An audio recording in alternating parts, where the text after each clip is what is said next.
Just moments ago, Buckingham Palace released shocking news. Princess Anne, the hardest-working royal who never stops, has been forced to step away from all her duties. The announcement came suddenly, and it is far more serious than anyone expected. What pushed the palace to make this heartbreaking decision? Stay with us as we uncover the devastating truth. When duty finally breaks, the shock rippled outward in waves. Across London, commuters paused mid-step as the alert flashed across their phones. A teacher in Manchester whispered to her colleague, "Not an anyone but Anne."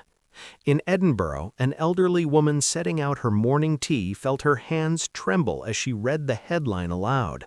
And in the United States, where it was just past 2 in the morning, news anchors were pulled from sleep to report what felt impossible. The one royal who never stopped, who never complained, who carried the monarchy on her shoulders through every crisis, had finally reached her limit. What made the moment so jarring wasn't simply the news itself, it was the finality in the phrasing. Not a temporary pause, not a scaled-back schedule, but a complete stepping back, effective immediately. Those two words carried a weight that veteran royal watchers recognized instantly. The palace does not use that language unless something serious, something irreversible has forced their hand. Within minutes, BBC interrupted its morning broadcast, Sky News pulled royal correspondents into emergency segments, and on CNN, analysts began the grim work of explaining to American viewers why this particular announcement felt so devastating. Because Princess Anne was not just another working royal, she was the backbone. Inside Kensington Palace, Prince William received the news moments before it went public. He had known it was coming, had even helped draft the language, but seeing the statement released into the world still hit him with unexpected force. He stood at the window of his private office, watching the winter morning lighten over London, and felt the full weight of what this meant. His father's health remained fragile. Catherine's schedule was still carefully managed, and now Anne, the woman who had carried more engagements than any other royal for decades, was gone from the roster. The monarchy's operational structure had just lost its most reliable pillar. At Clarence House, King Charles sat in his study, the palace statement printed on heavy paper before him. His hands shook slightly as he reread the words he had authorized just hours earlier. Anne had resisted until the very end, insisting she could manage, that duty required her presence, that stepping back was not in her vocabulary. But the medical reports had been undeniable, and Charles, torn between his role as sovereign and his love for his sister, had made the decision he had been dreading for weeks. He had ordered her to stop. Across the courtyard at Buckingham Palace, Queen Camilla moved through the morning with a heaviness she rarely showed publicly. She had spent the previous evening with Anne, a quiet conversation over tea that both women knew would be one of their last before everything changed. Camilla understood sacrifice, she understood the cost of duty, but watching Anne, stoic, unflinching Anne, finally admit that her body could no longer sustain the pace she had maintained for 50 years, that had shaken something deep inside her. The public reaction was immediate and overwhelming. Social media erupted with tributes, shock, and questions. Older viewers, especially those who remembered Anne's tireless work through the Diana years, the scandals, and every constitutional crisis since, felt a personal sense of loss. Radio calls and shows across Britain filled with voices breaking as people shared what Princess Anne had meant to them. Not the glamorous royal, not the one who sought headlines, but the one who simply showed up year after year, engagement after engagement, without fanfare or complaint. In the United States, the reaction carried a different tone but equal intensity. American networks replayed footage of Anne's decades of service, her nonsense demeanor, her refusal to be anything other than exactly who she was.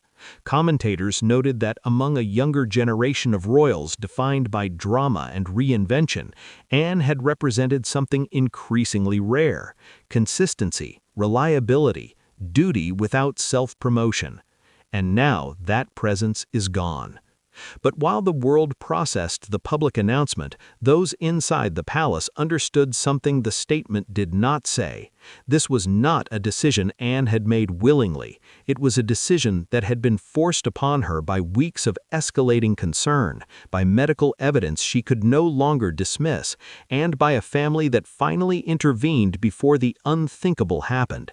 The statement spoke of medical concerns, but it did not mention the collapse, it did not mention the emergency intervention, and it did not mention the fear that had gripped the family when they realized how close they had come to losing her entirely. The weight that nobody saw. To understand how the palace reached the point of forcing Princess Anne into this heartbreaking retreat, we must step back through the months that preceded it. Months in which the warning signs accumulated slowly, quietly, in ways that only those closest to her could detect. Because Anne had spent 73 years perfecting the art of appearing unbreakable, and by the time the cracks became visible, the damage beneath was already severe. The shift began subtly in late summer, just as the royal family returned from their annual retreat at Balmoral. On paper, nothing had changed. Anne's schedule remained punishing as always, averaging 20 to 30 engagements per week, a pace that exhausted staff members half her age. But those who worked alongside her daily, the private secretaries, the ladies-in-waiting, the security officers who traveled with her, began noticing small irregularities that felt wrong precisely because they were so unlike her. She had always moved with crisp efficiency, but now there were moments of hesitation, a pause before stepping out of a car, a hand gripping a railing slightly longer than necessary. Once, during a visit to a military hospital in early October, a staff member noticed her lean against a wall for just a few seconds, steadying herself before continuing down the corridor as if nothing had happened. When asked if she was well, Anne's response was characteristically blunt. "Perfectly fine, let's keep moving." The autumn months brought increased pressure across the royal household. Catherine's health challenges meant her public schedule remained limited. King Charles, managing both his constitutional duties and ongoing medical monitoring, could not maintain the relentless pace his mother once had, and so inevitably more responsibility fell to Anne. She accepted it without complaint, the way she had accepted every burden throughout her life. But this time, the cost was steeper than anyone realized. Prince William noticed the shift during a private family dinner at Windsor in mid-November. Anne had always possessed a sharp, quick wit, her conversations filled with dry observations and unflinching honesty. But that evening, she seemed distracted, slower to engage, as though some internal resource had been depleted. When William gently suggested she might consider scaling back her schedule, Anne's eyes hardened. "I've been hearing that advice for 50 years, she said quietly, "and I've never needed it yet." But the people around her saw what she refused to acknowledge. Her longtime private secretary began documenting concerning patterns, unusually early fatigue during multi-day tours, briefing sessions where Anne, normally laser-focused, would lose track of details she would have caught instantly in previous years, sleep disturbances that left her visibly worn despite her attempts to hide it. None of these signs alone constituted a crisis. Together, they painted a picture of someone operating beyond sustainable limits. King Charles felt the growing unease most acutely. He and Anne had always shared a particular bond, shaped by their roles as the elder children who understood duty before they understood childhood. He saw in her something of their late mother, that same relentless commitment, that same inability to prioritize personal well-being over institutional necessity. And it terrified him, because he had watched that commitment take a toll on Queen Elizabeth in her final years, and he could not bear to watch it consume his sister. The moment that transformed concern into alarm came during the first week of December. Anne had committed to a 3-day tour of Scotland, a series of engagements honoring military regiments, rural charities, and agricultural communities. The schedule was demanding but manageable by her usual standards. On the second day, during a private visit to a veterans' care facility, something happened that the palace would work desperately to keep contained. She was walking through a corridor lined with photographs of servicemen and women when her vision blurred. The faces on the wall seemed to shift and merge. Her balance wavered. A retired colonel walking beside her noticed her hand reach out suddenly, grasping the wall for support. "Ma'am?" he asked, concerned. Anne straightened immediately, her training overriding her body's warning. "Just a moment of dizziness," she said firmly, "nothing to worry about." But the security officer accompanying her saw enough to trigger protocol. Within minutes, a discreet medical assessment was arranged in a private office. Anne resisted, insisting she was fine, that the schedule must continue. The physician, summoned urgently from a nearby hospital, was respectful but firm. Her blood pressure was dangerously elevated, signs of extreme fatigue were evident, and most concerning, the episode suggested something more serious than simple exhaustion. The doctor made a recommendation that sent shock waves through the small group present. Princess Anne should return to London immediately for comprehensive medical evaluation. Any further public engagements should be postponed pending results. Anne refused outright. "I've had commitments tomorrow," she stated. "People are expecting me. I will not let them down." It was the security officer who made the call that changed everything. Within an hour, Prince William received a coded message. By evening, King Charles had been briefed, and by midnight, a decision had been made at the highest level. Anne's remaining Scottish engagements would be quietly cancelled, attributed to a minor scheduling conflict. She would return to London, not as a patient, but as a sister whose family had finally decided to intervene. The drive back to Windsor was tense and silent. Anne sat rigid in the back seat, her jaw set, her eyes fixed on the dark Scottish landscape passing outside the window. She knew what was coming. She knew the family would push her to step back, and she knew that this time she might not have the strength to resist, because the truth she had been denying for months was becoming impossible to ignore. Her body was no longer cooperating with her will. And for a woman who had built her entire identity on reliability, on showing up no matter what, that realization was more devastating than any diagnosis could be. By the time she arrived at Windsor Castle in the early hours of December 7th, the medical team was already waiting, and the family, gathered in quiet determination, understood that the days ahead would force Princess Anne to confront the one thing she had never allowed herself to consider. That even she, even the indestructible backbone of the monarchy, had limits that could not be overcome by sheer force of will. When the unthinkable happened, the medical suite at Windsor Castle, normally reserved for routine checkups and minor ailments, took on a different atmosphere in the early morning hours of December 7th. Sophisticated equipment had been quietly transported overnight.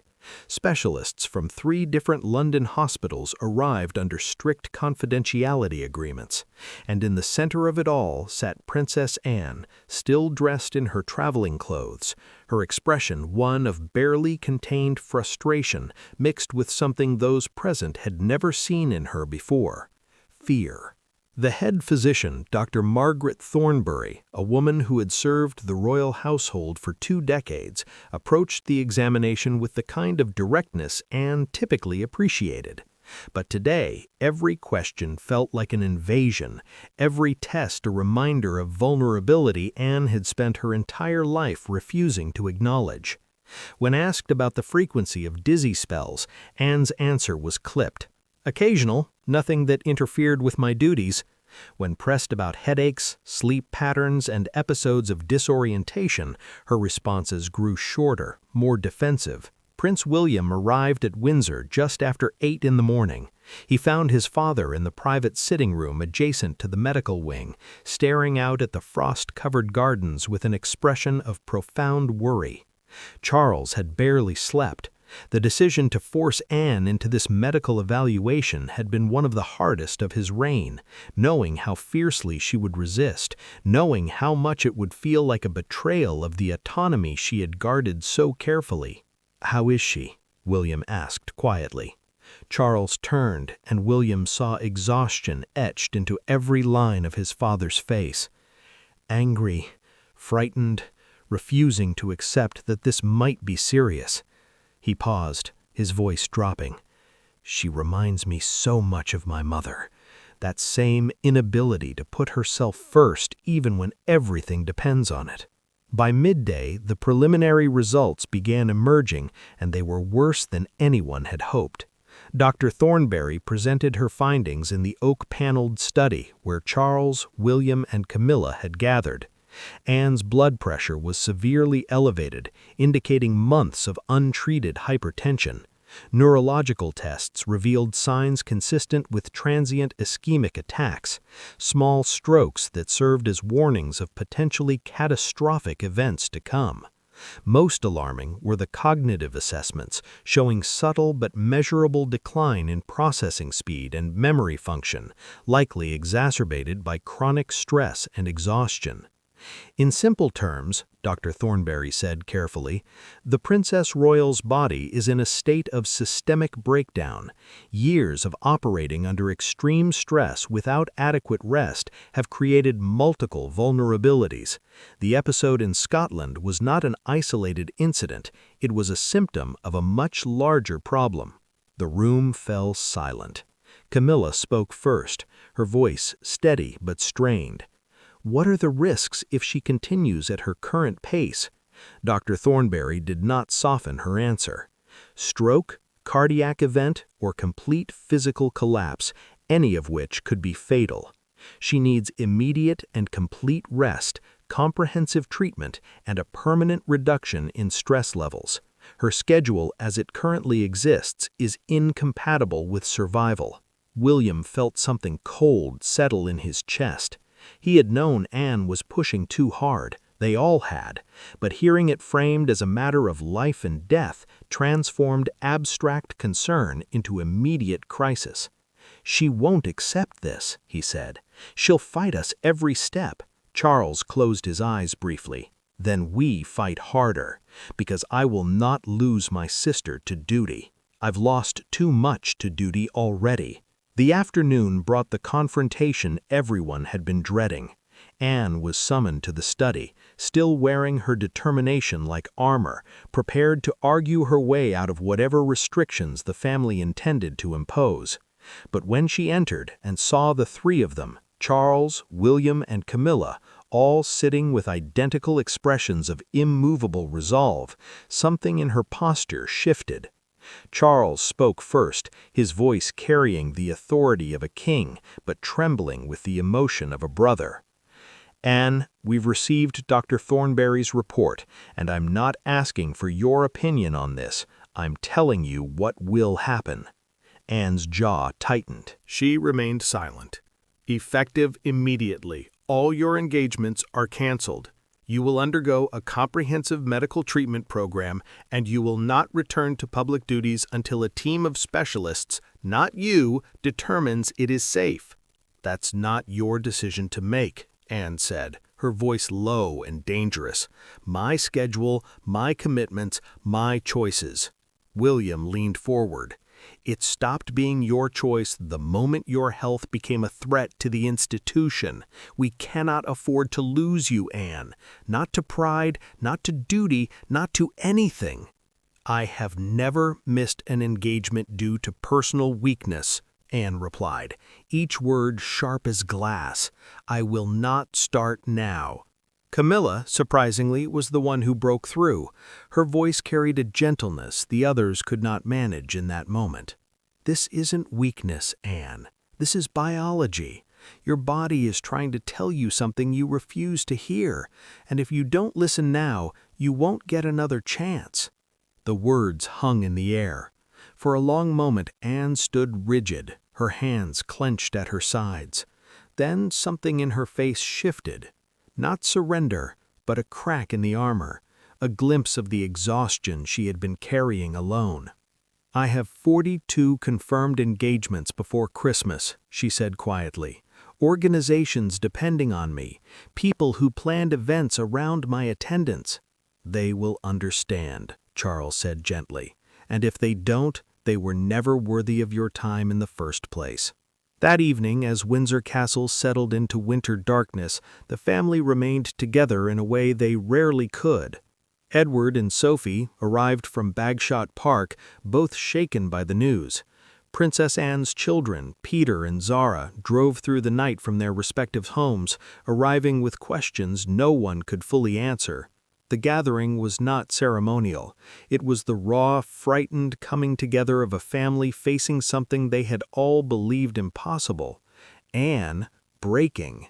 In a smaller sitting room away from the larger group, Zara sat with her mother in the kind of silence they had shared many times before.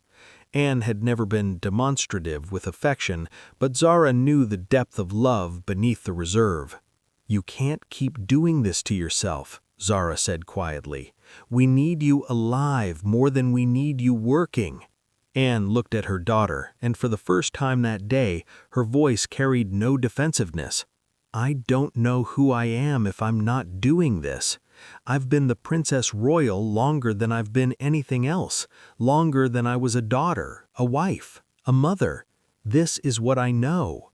"Then it's time to learn something new," Zara replied, reaching for her mother's hand, "because the alternative is unthinkable."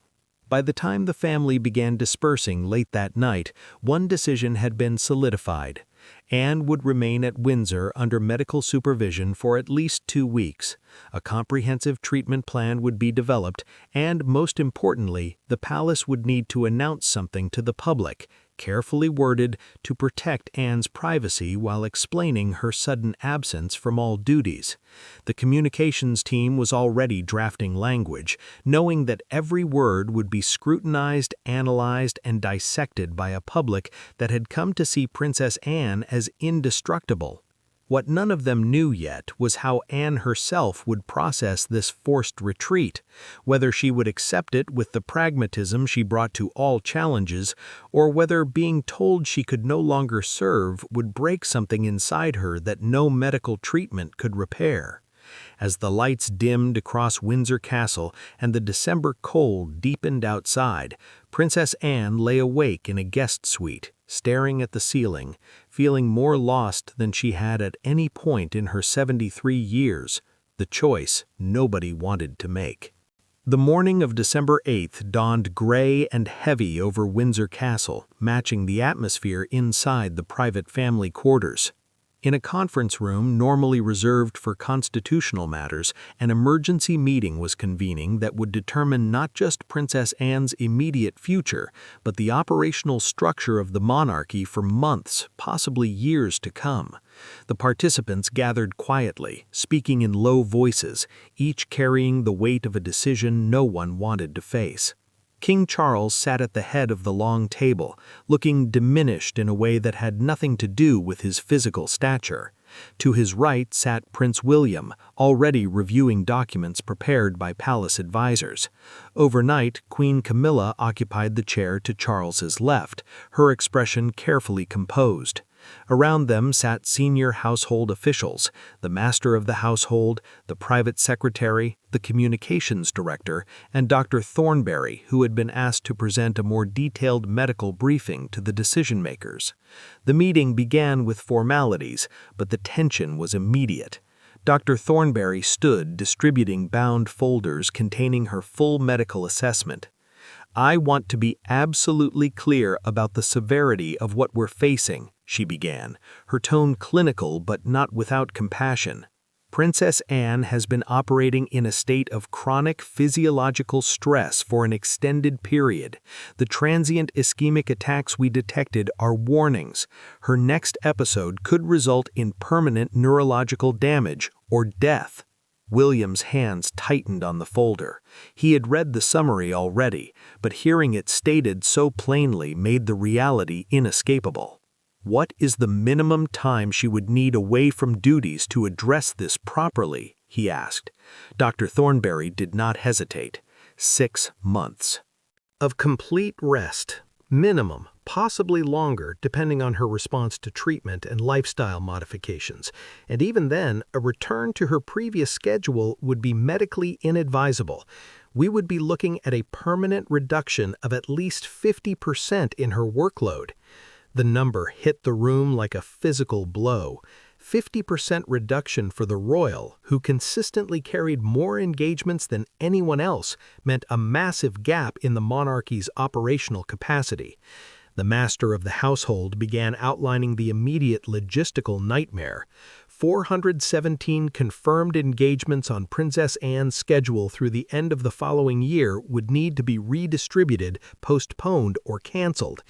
Patronages numbering in the hundreds would require reassignment or restructuring, and the symbolic impact of her absence from key ceremonial events, trooping the color, state visits, remembrance services, could not be easily mitigated. This is not just an operational challenge, the communications director added. It's a narrative crisis. Princess Anne has been the most reliable, consistent face of the modern monarchy. The public sees her as the one royal who never falters. Announcing that she's stepping back entirely will raise questions about the institution's stability, especially given the King's health monitoring and the Princess of Wales's reduced schedule. Camilla, who had been listening silently, finally spoke. "Then we tell the truth. Not all of it, but enough. Anne has given more to this country than most people give in 3 lifetimes. If we frame this as the family finally insisting she take care of herself, the public will understand. They may even respect us more for it." Charles looked at his wife with gratitude, but the pain in his eyes remained. "The truth is that we failed her. We allowed her to carry too much for too long, and now we're forcing her into retreat when she's at her most vulnerable." His voice cracked slightly. "She feels betrayed, and she's not wrong." William recognized the guilt in his father's words because he carried the same weight. They had all leaned on Anne. When scandals erupted, when health issues arose, when other royals stepped back, Anne absorbed the deficit without complaint, and they had let her, grateful for her strength, never considering that strength could be finite. "We can't change what's already happened," William said quietly. "We can only make the right decision now. And the right decision, no matter how difficult, is to force her to stop before something irreversible occurs." The private secretary raised a practical concern. "What about the Princess Royal herself? Has she agreed to any of this?" The room fell silent because they all knew the answer. Anne had not agreed. She had been told, overruled, and effectively sidelined against her will. The meeting they were holding was not about gaining her consent. It was about implementing a decision that had already been made for her. Edward, who had arrived that morning and sat quietly observing, finally spoke. "Anne spent our entire childhood watching our mother sacrifice her health, her peace, and ultimately years of her life to duty. She learned that lesson too well. Now we're asking her to unlearn it, and we're surprised she's resisting." He looked around the table. "But she will resist, and if we're not careful, we'll break her spirit in the process of trying to save her life." That observation hung heavy in the room, because it captured the terrible paradox at the heart of their dilemma. They had to force Anne to stop to preserve her physical health, but in doing so, they risked destroying the sense of purpose that had defined her entire existence. Charles made the decision that would define his reign as much as any constitutional act. "We proceed with the announcement. Anne will step back from all royal duties effective immediately, framed as medical necessity requiring comprehensive rest and treatment. We make it clear this is not optional and not temporary in the sense of a brief pause. We're looking at a fundamental restructuring of her role." "And if she refuses to cooperate?" the communications director asked carefully. William answered before his father could. "Then she refuses from Windsor, under medical supervision where she can't put herself at risk. We've given her 50 years of autonomy. Now we're taking it back because her judgment where her own health is concerned is compromised." The meeting shifted to operational planning. William would absorb as many of Anne's military patronages as his schedule allowed. Edward and Sophie would increase their engagement load significantly. Even Charles, despite his own health considerations, would take on selected commitments from Anne's portfolio.